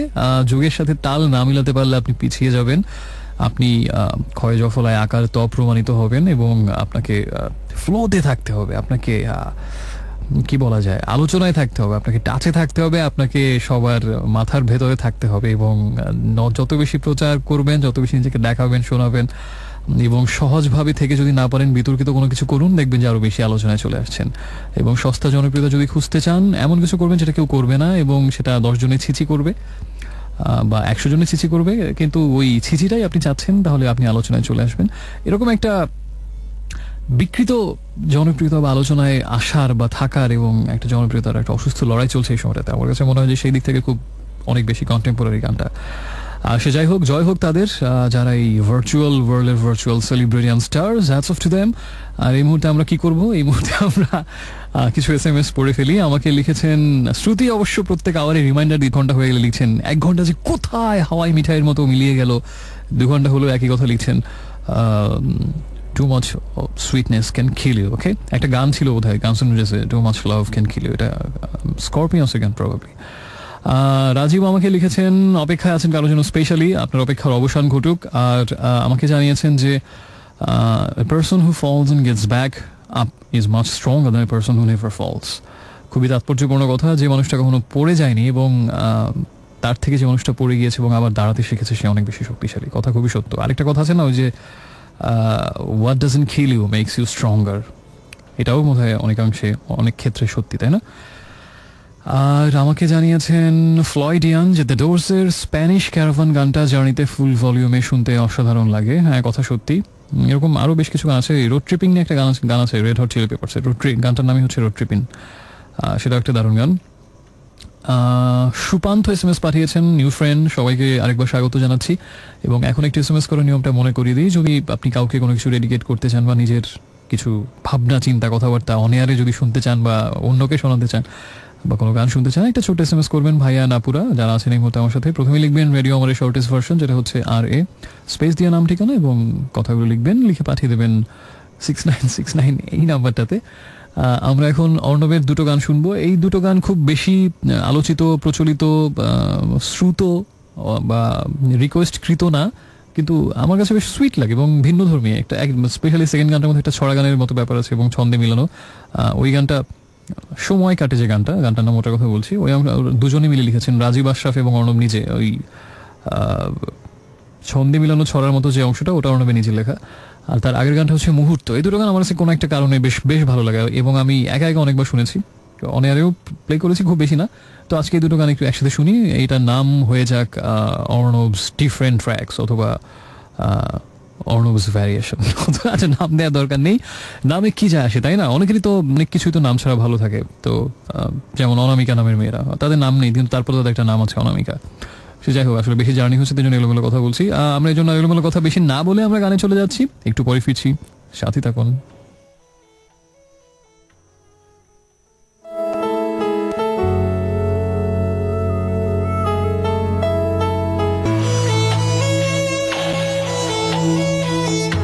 So friends, welcome back once again. শুনছেন রেডিও আমার 88.4 FM। আর এই মুহূর্তে শুনছেন নিরাজকে। শুনতে চান আর নাই চান, শুনতে হচ্ছে হয়তো এই মুহূর্তে বাধ্য হয়ে, অন্য কিছু করার নেই বলে। তো শুনছি যখন, একটু না হয় ভালো করেই শুনুন, একটু না হয় 2টা পর্যন্ত শুনুন, আর একটু না হয় SMS একটা পাঠিয়েই শুনুন, দেখবেন যে ভালো লাগাটা পাল্টে যাবে এক নিমেষেই। একটা জিনিস বলি, সেটা হচ্ছে যে মাঝে মাঝে এরকম হয় যে একটা জিনিস আপনি দূর থেকে দেখছেন এবং দূর থেকে অবজার্ভ করছেন, কিন্তু নিজে সেটার অংশ নিচ্ছেন না, বা নিজে সেটার অংশ নিজেকে মনে করছেন না। তখন দেখবেন যে একটা কেমন উন্নাসিক দৃষ্টিভঙ্গি কাজ করে। এই অর্বাচীন ছেলেবেলেরা কী সব করছে, মানে ওদের মানে দেখবেন যে একটা আতেলিকচুয়াল একটা ফ্লেভার আসে। কিন্তু নিজে যখন সেটা, এটা সব ক্ষেত্রে সত্যি কথা না, কিন্তু অনেক ক্ষেত্রে সত্যি হয়, আমি নিজে দেখেছি। কিন্তু নিজে যখন সেটা অংশ হয়ে যাবেন, তখন মনে হবে যে না, এটা আসলেই মজা ছিল, আরও আগে কেন জয়েন করলাম না। যেমন হয়তো একটা ছেলে, হয়তো কয়েকজন মিলে কিছু একটা করছে, সেটা তারা খুব এনজয় করছে এবং হাসতে হাসতে গড়িয়ে পড়ছে। হয়তো আপনি দূর থেকে একটা মুরব্বী ভাব ধরে ভারিক্কি চলে, এই এখনো ম্যাচুরিটি আসেনি ছেলেপেলে, মানে কী সব করছে না করছে, মানে এদের কোনো এখনো না, এদের নিয়ে পারা গেল না। তো এরকম একটা ভাব হয়তো আপনি ধরছেন। কিন্তু দেখবেন যে আপনি যখন তাদের সাথে একই কাজ করা শুরু করবেন, একই ফানটা করা স্টার্ট করবেন, এটা অনেক ক্ষেত্রে হয়, সব ক্ষেত্রে হবে এমন না, আবারও বলে নিচ্ছি। পরবর্তীতে কিন্তু ফলাফলের জন্য আমি দায়ী থাকবো না। তো অনেক ক্ষেত্রে হয় যে দেখবেন যে নিজে যখন সেটার অংশ হয়ে যাবেন, when actually you are a part of it, you are gonna love it, you are enjoying it more. এটা অনেক ক্ষেত্রে হয়। এটা কোন প্রসঙ্গে বলছিলাম, প্যাচ লেগে গেছে প্রসঙ্গে। এটা হচ্ছে কোন প্রসঙ্গে ছিল, এই কোন প্রসঙ্গে ছিল এটা, আচ্ছা সেটা যে প্রসঙ্গে থাকুক, কথা সত্যি আর কি, এটা হলো বড় কথা। প্রসঙ্গ না হয় আমরা বাদ দিই। তো আচ্ছা, শুনছেন এই মুহূর্তে, ও আচ্ছা হ্যাঁ, মনে পড়েছে, ওই যে আমার শো যেহেতু শুনছেন, দূর থেকে উন্নাসিকের মতো শুনলে হবে না। যখন দেখবেন আপনি SMS করছেন এবং মনে মনে ভাবছেন, এখনো এই 2017 সালে এসেও মানুষজন রেডিওতে SMS করে, ও বাবা, জানতাম না তো, এরকম আপনি ভাবতে পারেন। তো দাদু ভাইদের মতো। কিন্তু বিষয়টা হচ্ছে যে আপনি যখন SMS করবেন এবং যখন সেটা অনেরে পড়া হবে, দেখবেন একটা অন্যরকম আনন্দ হবে। আমার একটা ঘটনা বলি, একেবারে রিসেন্ট একটা ঘটনা, 10-12 দিন আগের ঘটনা। যাচ্ছিলাম কোথায় যেন, প্রচণ্ড খাখা রোদ, ভয়াবহ জ্যাম, খুবই বেড়াছাড়া অবস্থা আর কি। তো ওর মধ্যে ভাবলাম রেডিও ছাড়লাম, রেডিও আমাদের চ্যানেলটাই টিউন করলাম, দেখলাম আমার এই ভাই ব্রাদার ফাহিম শো করছে। তো ভাবলাম ছেলেটা তো মাঝে মাঝে আমাকে পাত্তা টাত্তা দেয় না, তো একটা SMS করে দেখি ওর সাথে, দেখি আমার শো সে SMS পড়ে কিনা। তো এবং একটা SMS করলাম, একটা গানও প্লে করার জন্য বললাম। তো এবং তারপর থেকে রুদ্ধশ্বাস অপেক্ষা, আমার SMS কেন পড়ছে না, আমার SMS কেন পড়ছে না। এবং এরকম যতবারই জীবনে হয়েছে, আমি ততবার রিয়েলাইজ করি যে আসলে যারা আমাকে SMS করেন এবং যারা এত আশা নিয়ে এবং সত্যি কতটা আগ্রহ এবং আকাঙ্ক্ষা নিয়ে তারা SMS টা করার পর থেকে ওয়েট করেন যে তার SMS টা কখন পড়া হবে, এবং ওই অপেক্ষাটা আসলে কি পরিমাণ একটা রুদ্ধশ্বাস। এটা আমি নিজে যখন SMS করি, ঠিক আমারও একই অনুভূতি, কিন্তু এমন না যে আমি SMS করে হয়তো আমারও ওরকম উত্তেজনা কাজ করে না, তা না পড়া পর্যন্ত আমারও ছটফটানি কাজ করে, এবং না পড়লে ব্যাপক মেজাজ খারাপ হয় এবং মানে সাপান্ত করে দিই, কেন আমার SMS পড়লো না, কেন আমার গান দিল না। এবং এটা ধরে নেবেন না যে আমি রেডিও আমাদের আরজে বলি, আমি অন্য সাথে SMS করলে আমার গান সাথে সাথে প্লে করে। যেমন আমার ভাই কিন্তু আমার গান প্লে করেনি, আমাকে নিরাশ করেছে। আমার SMS-টা পড়েছে সে অবশ্য, কিন্তু গান সে কিন্তু আর দেয়নি, এ আমি আজীবন মনে রাখবো। তো যেটা বলছিলাম আর কি, ওই উত্তেজনা অন্যরকম, যে কখন আমার SMS পড়া হবে। শেষ পর্যন্ত যখন আমার SMS-টা পড়া হয়, তখন যেটা কি খুশি লাগে, মানে ঈদের চাঁদ হাতে পাওয়ার মতো, এই এত বছর পরে এসেও। এটা অনেকবার হয়েছে আমার। তাই এটা আমি যে প্রসঙ্গে বলছিলাম যে actually when you are a part of it, you are gonna love it more. তাই যখন আপনি এরকম উন্নাসিক হয়ে দূরে বসে না থেকে একটা SMS করবেন এবং আমাদের একজন হয়ে, এবং সেই SMS-টা পড়া হবে, আপনার গানটা প্লে করা হবে, দেখবেন সত্যি আসলে অনেক ভালো লাগছে। এবং আমার কাছে মনে হয় এটা শুধু শোয়ের ক্ষেত্রে না, জীবনের অনেক ব্যাপারে সত্যি, যে আমরা দূর থেকে অনেক সময় অনেক মতামত দিই, মূল্যায়ন করি, অনেক মন্তব্য দিই, যেগুলো হয়তো আমরা ভেতরে প্রবেশ করিনি, সেটা সম্পর্কে ধারণাও নেই, সেটার মানে কেন এটা হয়েছিল, কেন করেছে ওই মানুষটা এই কাজটা, কিছুই জানি না, কিন্তু ব্যাপক আমরা পণ্ডিতি করি, অনেক মতামত দিয়ে এই কাজটা খুব খুব খুব বাজে করেছে, এটা কিভাবে করলো, আচ্ছা জাত গেল, ধর্ম গেল, সমাজ গেল, এটা কিভাবে করলো এই কাজটা। আবার হয়তো কমপ্লিমেন্ট দিয়ে ওকে ভাসিয়ে দেয়, উনি অনেক বড় বড় অনেক অনেক বড় মাপের একজন লোক, অনেক কাজ করেছে, হয়তো আসলে আমরা সেটাও জানি না। তো দুই ক্ষেত্রেই ভুল করি। আসলে আমার মনে হয় যে গভীরে লাগিয়ে কোনো মতামত, অগভীর মতামত, সুপারফিশিয়াল মতামত করা উচিত না। সে যাই হোক, আমরা অনেক কথাবার্তা বলে ফেলেছি, ভাষণ দিয়েছি, যদিও এই ভাষণ অনেকেরই হয়তো মনোভূত হয়নি, সেসব বাহুল্য। আমাকে শ্রুতি জানিয়েছেন অর্ণবের এই গানগুলো 2008 সালের দিকে আমি নাকি অনেক বেশি প্লে করতাম, এবং সেজন্য তিনি নস্টালজিক হয়ে গেছেন। আর শ্রুতি আমাকে জানিয়েছেন শোয়ের টাইম আরেক ঘন্টা বাড়ানো যায় কিনা। নিশাচর হিসাবে তো এমনিতেই জীবনের অনেকগুলো সময় পার করে দিলাম, আরও 1 ঘন্টা যদি আপনি আমাকে নিশাচর হিসেবে বানিয়ে রাখতে চান, তাতে বড় কথা মানুষ বিরক্ত হবে যে ছেলেটা মিনিটে বেশি কথা বলে, আর 1 ঘন্টা বেশি কথা বলছে। একদিন শুধু আমি জীবনে 4 ঘন্টা শো করেছিলাম, সেটা হচ্ছে আমার প্রথম শো, 2007-এর 11 ডিসেম্বর যেদিন আমাদের রেডিও আমাদের অফিসিয়াল ট্রান্সমিশন শুরু হলো সেদিন প্রথম মনের জানালা যে এপিসোড ছিল সেটা 3 ঘন্টা হওয়ার কথা ছিল, 11 থেকে 2, কিন্তু ওই দিন প্রথম শো ছিল, হয়তো সবকিছু মিলিয়ে অনেক বেশি এত বেশি আসছিল, একবার শোয়ের মধ্যে ইনস্ট্যান্ট ডিসিশন নেওয়া হলো যে না আমরা 3 ঘন্টা না 4 ঘন্টা শো করা হবে, এবং আমাকে জানিয়ে দেওয়া হলো এখন থেকে না মনের জানালা সবসময় 4 ঘন্টা হবে। আমার তো মাথায় আর কি বলে, আমি ঘুমাবো কখন তাহলে যদি 4 ঘন্টা শো করতে হয়? তো অশেষ কৃপা সৃষ্টিকর্তা যে পরের দিন আবার সেই সিদ্ধান্তটা পাল্টে গিয়েছিল এবং 3 ঘন্টাই আমি শো করছিলাম। তো একদিন 4 ঘন্টা শো করেছিলাম 11 থেকে 3টা পর্যন্ত ফার্স্ট দিন। আমাকে জানিয়েছেন এর আরও অনেকেই, আপাতত আর পড়ছি না, আপাতত SMS করার নিয়মটা বলে দিই। যদি কোনো গান শুনতে চান, যদি নিজের কোনো কথা শেয়ার করতে চান, প্রথমে লিখবেন RA স্পেস দিয়ে নাম ঠিকানা আর তারপরে কথা, এবং লিখে পাঠাবেন 6969 এই নাম্বারটাতে।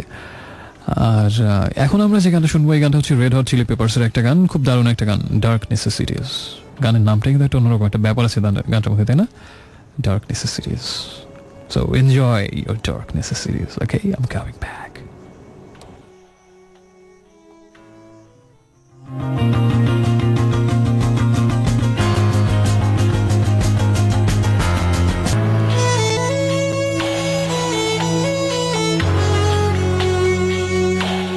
অলরাইট, ওকে, তো শুনছেন একই স্টেশন রেডিও আমার 88.4 FM, আর শুনছেন সেই একই প্রোগ্রাম ড্রিমস অ্যাভিনিউ, যেটা প্রত্যেক শুক্রবার রাত 11টা থেকে 2টো পর্যন্ত হয় রেডিও আমার 88.4 FM এ।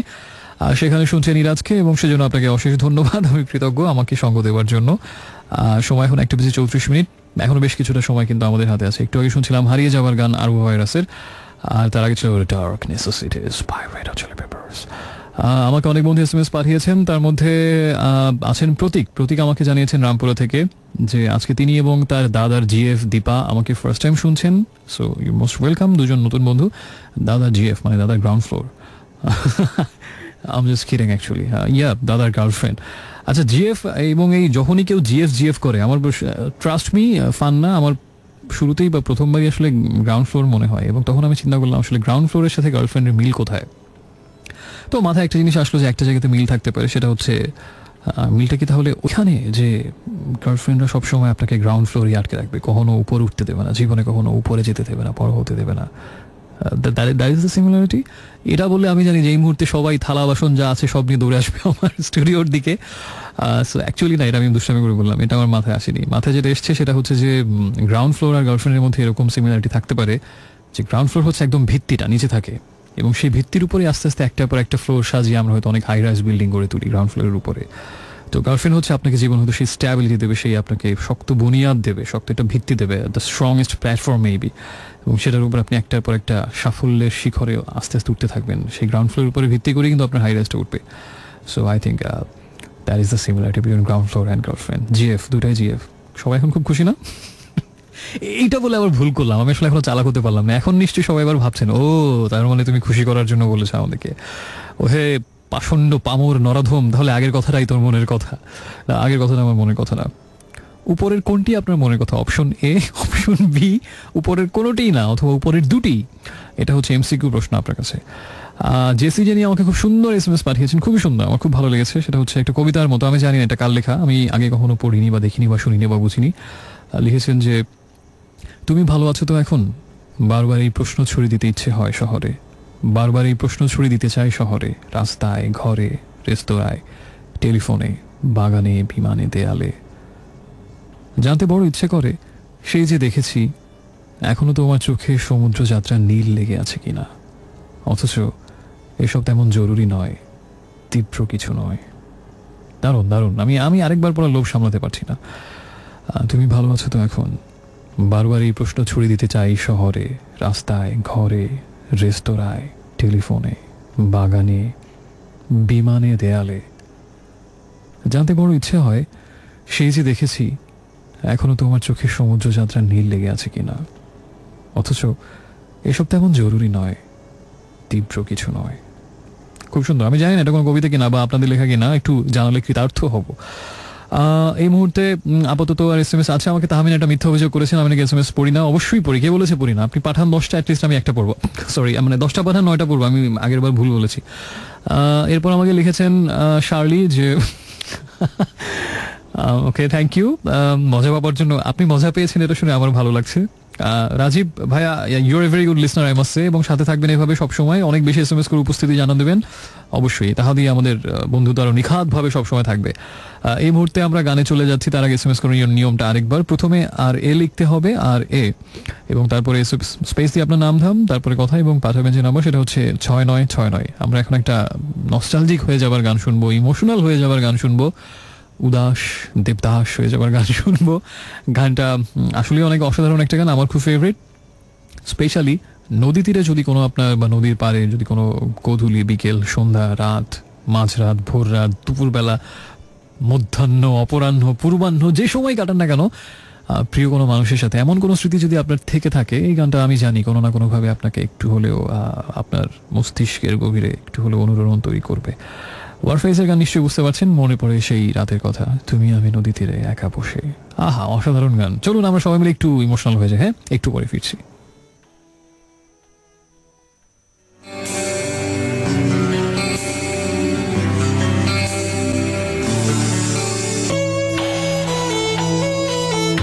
Hello friends, welcome back once again. শুনছেন এই মুহূর্তে আজকে, শুনছেন ড্রিমস অ্যাভিনিউ, এবং আপনি আছেন রেডিও আমার 88.4 FM এর সাথে।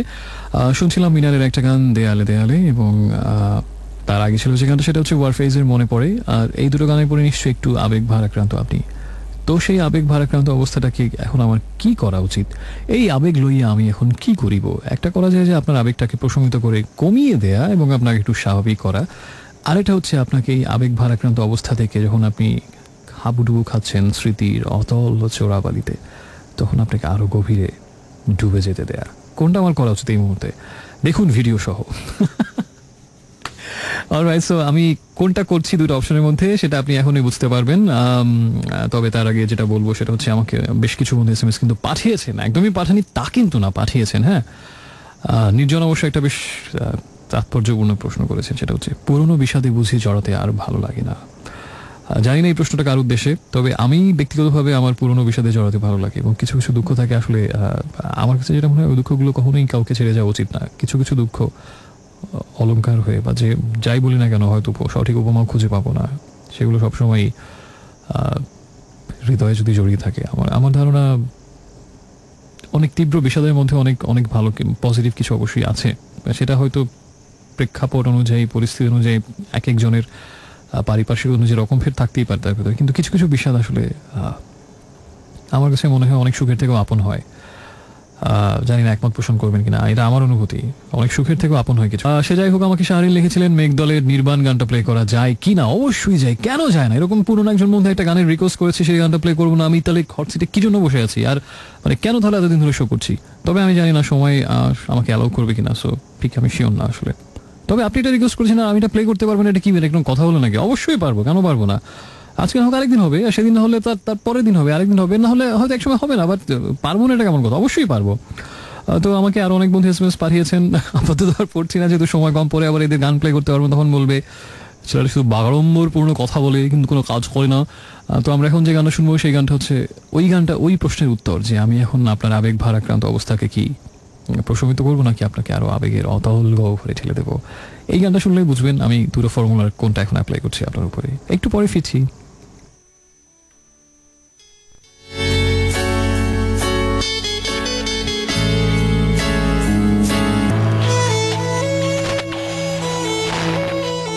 So friends, welcome back for the last time tonight. শুনছেন dreams avenue only on radio আমার 88.4 FM। এখনো শুনছেন, এখনোই আজকে শুনছেন। তবে খুব বেশি সময় আমার হাতে নেই, একেবারেই কম সময়, তাই সংক্ষেপে বাই বলে বিদায় নিচ্ছি। নগদে দৌড় আর কি যেটাকে বলে। শুনছিলাম এখন অনেক রাত, তো দুটো তরিকা ছিল, একটা হচ্ছে আপনার আবেগকে প্রশমিত করা, অন্য খাতে প্রবাহিত করা, ভিন্ন খাতে প্রবাহিত করার একটি অপচেষ্টা, আরেকটা ছিল আপনাকে আরো বেশি আবেগের গভীরে নিমজ্জিত করা। আমি কিন্তু দ্বিতীয় রাস্তায় নিলাম, এবার এই গানটা শুনলে আমি জানি আরো বেশি ইমোশনাল হয়ে যায় সবাই, এবং অন্যরকম একটা ভাবাবেগ কাজ করে, সেটা নিশ্চয়ই এখনো হচ্ছে। তো ওটা থাকতে থাকতে বিদায় নেওয়া ভালো, তাহলে আর আমার দোষ ত্রুটি আপনার চোখে পড়বে না, একটু আবেগেই ডুবে থাকবেন। এটা হচ্ছে the best way to escape from the happening place actually. তো যাওয়ার বেলায় অনেক শুভকামনা জানিয়ে যাচ্ছি, ভালো থাকবেন, শুভরাত্রি জানিয়ে যাচ্ছি অবশ্যই। আর একদম আমাকে লিখেছিলেন কিছুক্ষণ আগে যে বন্ধুটা, তিনি হচ্ছেন শাহরিন, যে আমি গান প্লে করতে পারি কিনা। অবশ্যই পারি, মুখে যাই বলি না কেন, কাজে হচ্ছে আসল প্রমাণ। এই যে দেখেন গান প্লে করি কিনা। হ্যাঁ, যদি আজকে প্লে করি রিকোয়েস্ট তার মনে রাখি, এটা প্রুভ হয়ে গেল। নেক্সট উইক থেকে আরো বেশি করে এসএমএস করবেন, রিকোয়েস্ট করবেন। হ্যাঁ, যে গানটা শুনতে চেয়েছিলেন সেটা হচ্ছে মেঘদলের নির্বাণ গানটা, দারুণ একটা গান, অসম্ভব সুন্দর একটা গান মনে হয় আমার কাছে, সেই গানটাই প্লে করছি। আর আপনাদের সকল আর প্রত্যাশার নির্বাণ হোক এই ধূলির ধরায়। শুভরাত্রি আরেকবার।